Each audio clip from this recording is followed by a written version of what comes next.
Hello students, let us continue chapter number 3, government. So today we are going to discuss our next topic, the government and law. The government frames laws and they must be obeyed by all citizens.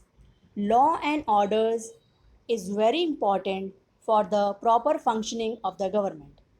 The government has the authority to make as well as implement laws.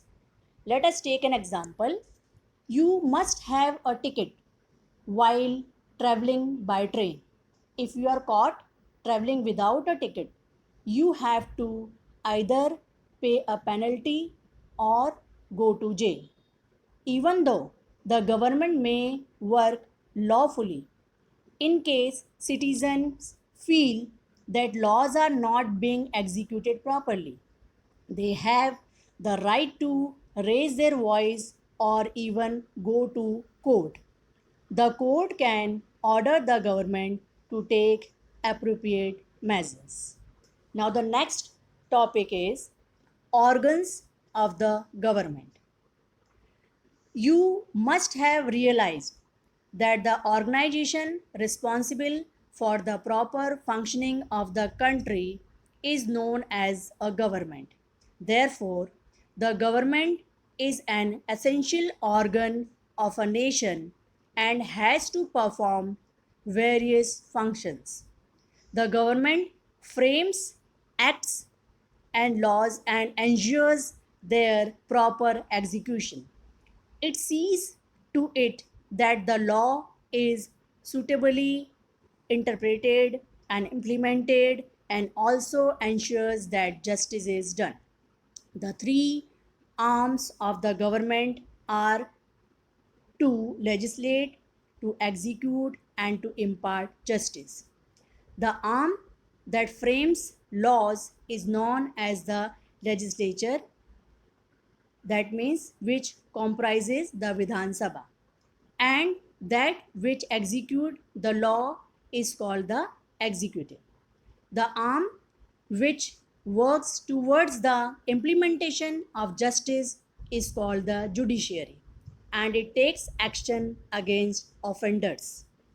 India is a vast country made up of union of different states. The constitution has made India into a union of states for the smooth functioning of the administration. Thus, India is a federal state.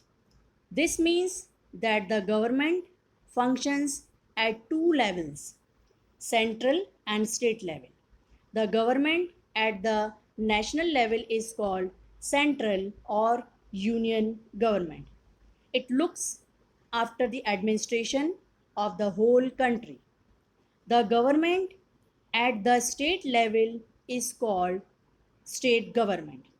We will study more about the organs of the state government here. The legislative body of an Indian state may have one or two houses. The lower house is known as Legislative Assembly and the upper house is known as Legislative Council. The governor is also a part of the state government. The state of Gujarat has only the lower house, that is Legislative Assembly. Most of the states do not have a legislative council. Children, you can go through the chart given on page number 16 of state government. I hope, children, you understood this lesson. Thank you.